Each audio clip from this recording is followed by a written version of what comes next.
Serikali imewaaga rasmi vijana 531 wanaotarajiwa kwenda kufanya kazi katika nchi mbalimbali za nje zikiwemo Saudi Arabia, Qatar, Oman, Falme za Kiarabu yani UAE, Ujerumani na Bosnia.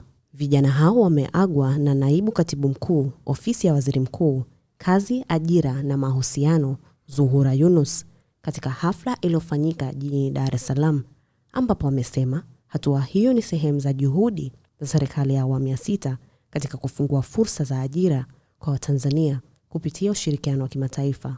Amesema mafunzo ya uzoefu wa kazi na uagenzi yameendelea kuwa msingi muhimu wa kuwaandaa vijana wenye ujuzi, weledi na ushindani unaohitajika katika soko la ajira la ndani na la kimataifa. Na hafla hii muhimu na ya kuwaaga vijana 531 wa Kitanzania wanaoenda kufanya kazi nje ya nchi, kama mlivyosikia wengine wameshatangulia. Ndugu wageni waalikwa, pili napenda kutoa shukrani zangu za dhati kwa Mheshimiwa Samia Suluhu Hassan, Rais wa Jamhuri ya Muungano wa Tanzania, kwa kuimarisha ushirikiano wa kimataifa hususan katika masuala ya ajira.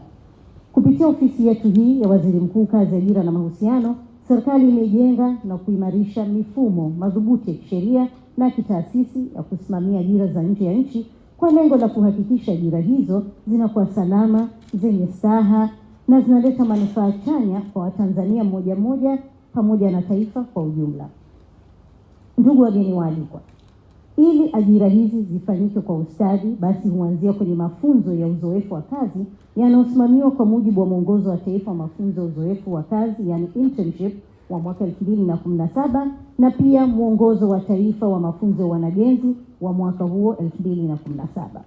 Mafunzo hayo yameendelea kuwa nyenzo muhimu katika kuandaa nguvu kazi yenye ujuzi, umahiri na uwezo wa kukidhi mahitaji ya soko la ajira na kuchangia maendeleo ya uchumi wa taifa.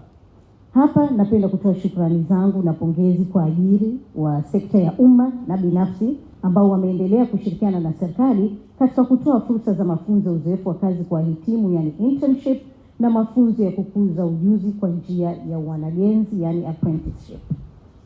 Ushirikiano huu una mchango mkubwa sana katika kuwezesha vijana kupata ujuzi wa vitendo, uzoefu wa kazi na maadili ya kazi yanayowezesha kuongeza ushindani wao katika soko la ajira la ndani na la kimataifa.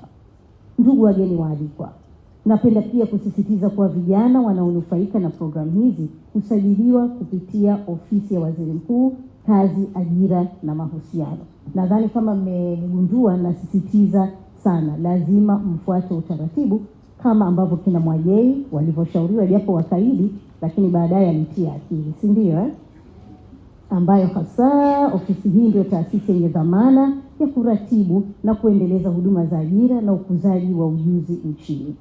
Kadri waajiri wengi zaidi watakapojitokeza kutoa nafasi za mafunzo kwa vijana, ndivyo tutakavyoendelea kujenga nguvu kazi yenye ujuzi, weledi na ushindani, jambo litakaloongeza imani ya waajiri wa kimataifa na kuvutia fursa nyingi zaidi za ajira kwa Tanzania nje ya nchi. Kwa hiyo napenda kutoa wito kwa waajiri wote wa sekta ya umma na binafsi ikiwemo mabenki, viwanda, kampuni na taasisi mbalimbali kuendelea kushiriki kikamilifu katika mafunzo ya uzoefu wa kazi kwa wahitimu yani internship na mafunzo ya kukuza ujuzi kwa njia ya wanagenzi. Uwekezaji katika kuandaa vijana wa Tanzania leo ni uwekezaji katika kuongeza tija ya taifa na kupanua fursa za ajira za kesho.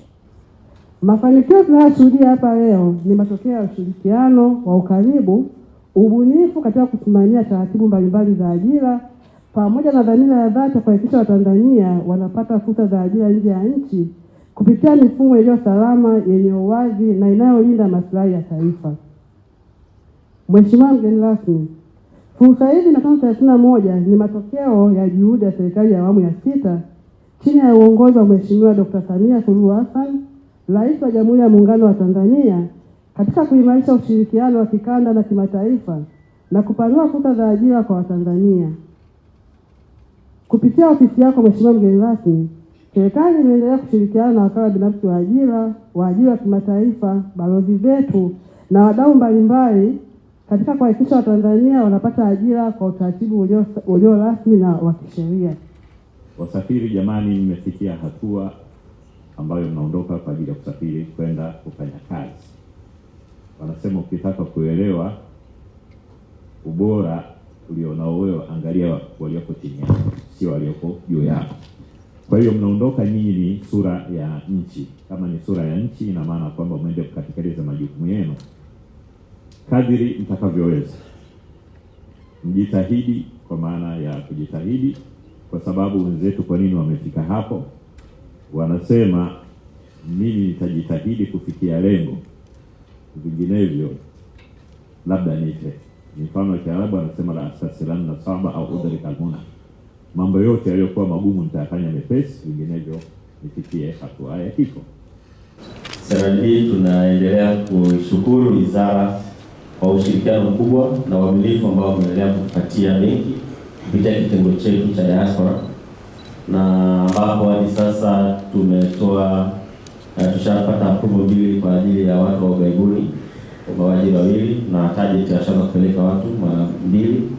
Kwa hiyo tunaendelea kuhakikisha tunafanya kazi pamoja, na kupitia adhana hii tumeweza kutoa wasilisho kwa wana ughaibuni hawa wapya, kuwaelezea faida na manufaa ya kwa nini waendelee kutumia CRDB na waendelee kutenda nayo popote watakapokuwepo duniani, na kutuona sehemu ya shughuli hii katika kujumuika na Watanzania wenzetu waliopata fursa ya kwenda kufanya kazi nje ya nchi. Na sisi kama mfuko tumetimiza wajibu wetu wa kuhakikisha kwamba tumewaandikisha na tumewaelimisha umaana wa wao kuendelea kuchangia, lakini kupitia uchangiaji wao huo kuendelea kutimiza ahadi ya kulinda afya za familia zao zinazoenda kuachwa hapa nchini Tanzania.